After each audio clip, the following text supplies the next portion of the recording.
Olá pessoal, tudo bem? Eu sou a Gleice Rezende aqui no canal Meu Inglês Percorrendo o Mundo, mas hoje eu não tô aqui para ensinar inglês, eu tô aqui para bater um papo com você. E o assunto é medo de falar inglês. Quando falamos de medo, principalmente para nós brasileiros, eu quero aqui abordar dois tipos de medo. Eu vou chamar aqui um medo é o coletivo e o outro medo é o seu mesmo, o seu medo individual de se expor, de errar. Só que mesmo esse medo que você tem que pertence a você está muito ligado ao fator coletivo. Bem, para falar desse medo coletivo, eu vou perguntar para você. Você já ouviu falar do complexo vira-lata do brasileiro? Bem, essa expressão foi usada pela primeira vez em 1950, quando o Brasil perdeu na Copa para o Uruguai e foi derrotado lá no Maracanã. Meu Deus, que situação!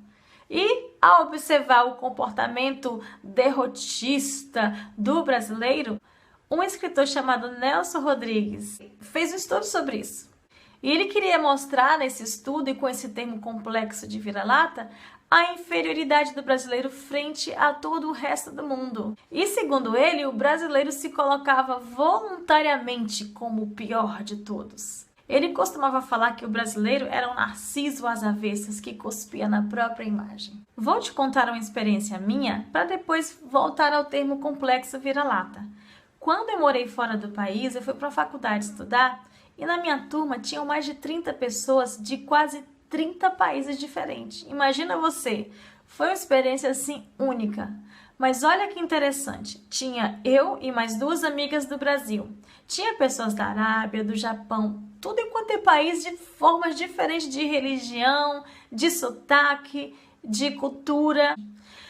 Mas, gente, incrível, nós do Brasil éramos as únicas pessoas que ficavam o tempo todo falando I'm sorry. A gente falava duas palavras e falava ai, desculpa, eu errei. Aí daqui a pouco falava três frases I'm sorry, teacher.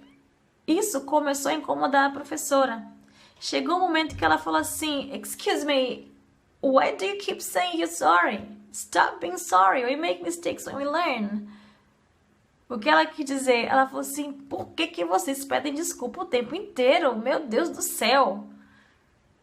Aí eu comecei a observar que ninguém, de fato, de país nenhum, ficava pedindo desculpa, não. A gente está ali para aprender, a gente quer se comunicar. O que importa é comunicar. Eles falavam, erravam, tropeçavam e os colegas deles do mesmo país, ninguém ficava rindo deles. Não, nós brasileiros, nós quando falamos inglês, o outro fica cutucando, falando que você tá errado, rindo de você. Meu Deus, é uma cultura assim ridícula. Nesse sentido, nós somos dessa forma mesmo. A gente tem medo de falar perto do colega, porque o colega que fala melhor ou nem fala, vai ficar rindo. Gente, isso é algo bem nosso, bem brasileiro.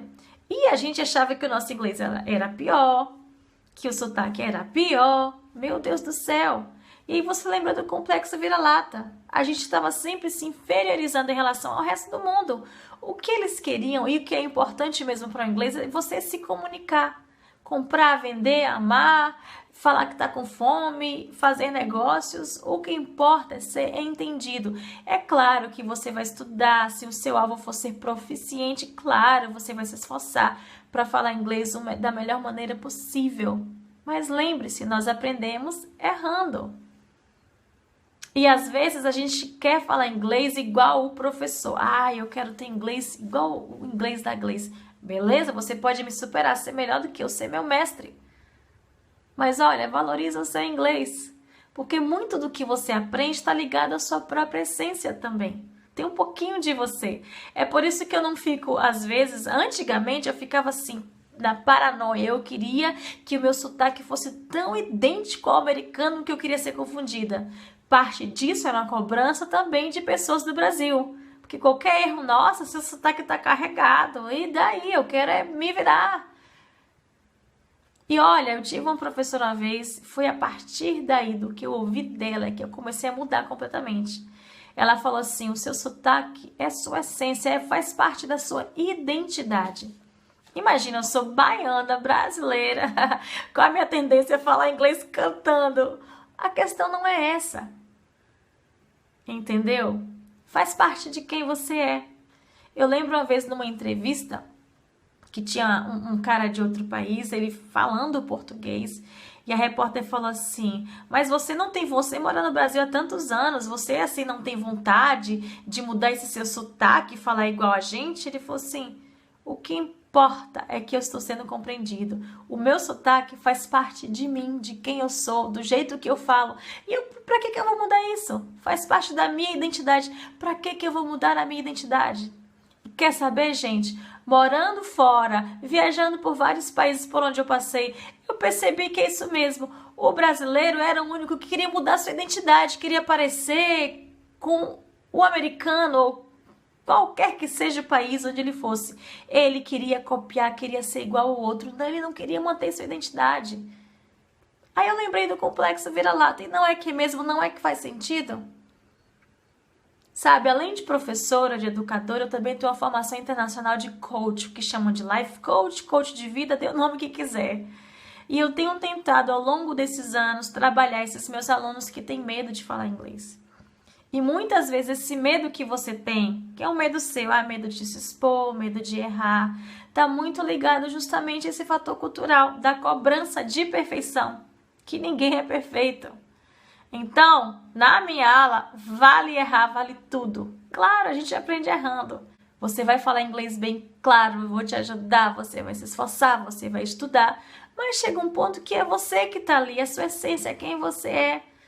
De repente, você não vai ter condições de sair viajando pelo mundo para ficar aprimorando, mas de repente o que você consegue comunicar já é suficiente para falar dos seus sentimentos, para comprar, para vender, para se virar. É inglês para se virar, inglês para a vida. Entendeu, gente? Então, pelo amor de Deus, para com esse complexo vira-lata que o Nelson Rodrigues tanto falou. Bora sair dessa. E também o medo tá ligado a questões pessoais. Por que você tem medo? Você tem medo do que mesmo? Quer ser perfeitinho? Mas eu quero acreditar aqui que a maior parte desse medo que cada um tem tá muito ligado a essa questão cultural. Então, veja só. Primeira regra da minha aula, tem que ser sem vergonha. Medo, tem que superar esse medo de errar, sabe? Sem vergonha mesmo, tem que falar, tem que tentar, tem que arriscar. Se você tiver condições financeiras, o desafio que eu tenho para você é que você viaje após ter feito o livro básico. Básico, esquece intermediário, faça um básico bem feito e ó, chispa, viaja, meu filho, vai percorrer o mundo com seu inglês. Eu adoraria mesmo, era o seguinte, era fazer uma caravana com todo mundo que me assiste. Olha, depois de um ano estudando comigo, vamos percorrer o mundo com o nosso inglês. Adoraria fazer isso. Se tem algum agência de viagem que queira entrar em contato comigo pra gente montar alguma coisa, olha, já pensou? Plano de viagem, meu inglês, percorrendo o mundo com inglês e Resende, sei lá, alguma coisa assim, a gente pode bolar. Mas, gente, por favor, bora pra frente. E eu queria deixar aqui pra vocês o seguinte. 3 conselhos, 3 passos para você melhorar a sua autoestima como aluno, como pessoa também. Número 1, compartilhe os seus sonhos só com quem vale a pena. Eu vou estudar inglês. Que ridículo, pra quê? Você não vai sair do país e estudar inglês pra quê? Olha a sua idade. Gente, não compartilha com quem vai puxar você para trás. Compartilha com pessoas que vão te apoiar, que vão achar legal, que vão te colocar para cima. Dica número 2, inspire-se. Leia sobre pessoas que superaram seus medos, pessoas que ninguém deu valor para elas e elas conseguiram fazer coisas incríveis. Pessoas ao seu redor que têm histórias de superação. Eu tenho no meu canal mesmo um vídeo do senhor Barroso, ele tinha mais de 70 anos quando veio estudar inglês comigo. Fez intercâmbio na Europa. Hoje ele tem o quê? Quase 80 anos, ainda estuda inglês. Gente, tanta gente na história para você se inspirar. Gente que era cego e tocava piano. Tantas histórias bonitas. Se eles puderam, por que você não pode? Olha, o complexo vira-lata não pode. E número 3, uma pergunta para você. Vou aproveitar aqui para te ensinar uma frase em inglês. A frase é: What are you good at? Essa frase quer dizer, você é bom em quê? E também, voltando ao fator cultural, a gente tende a falar assim, por exemplo, faz de conta que você cozinha bem. Eu falo assim, nossa, você cozinha muito bem. Qual a sua tendência? Que nada, é só um pouquinho. Não, que nada, não cozinho nada. A gente fica dando desculpas para falar que não faz aquilo bem. E se por um acaso você falar, eu cozinho mesmo, obrigado, o que a gente tende a pensar? Que cara metido. Não é isso? Isso é muito cultural. É tão cultural que em inglês tem expressão específica para você falar no que você é bom. Por exemplo, faz de conta que você é bom de jogar bola. Você fala, I'm good at. E você fala do que você é bom, o que você faz bem. I'm good at playing soccer. Eu sou bom de jogar bola. Eu sou boa na cozinha. I'm good at cooking. Eu danço muito bem. I'm good at dancing. Eu lembro que quando nós estávamos lá nos Estados Unidos, a professora perguntou, What are you good at? Vocês são bons do quê? E todo mundo falando, I'm good at dance, I'm good at cooking, falando do que eles eram bons. E eu, na minha mentalidade bem brasileira, eu pensava, nossa, que povo convencido. E quando chegou na gente, os brasileiros, dito cujos com complexo, vira-lata, ficava, I don't know, eu não sei. Vocês não fazem nada bem, todo mundo tem alguma coisa que faz muito bem. E a professora ficava perguntando e a gente, eu acho que talvez eu faça isso bem. E a professora, gente, pelo amor de Deus, qual o problema com vocês? Era sempre os brasileiros que ficavam pedindo desculpa, não admitiam no que a gente era bom, o que a gente fazia bem.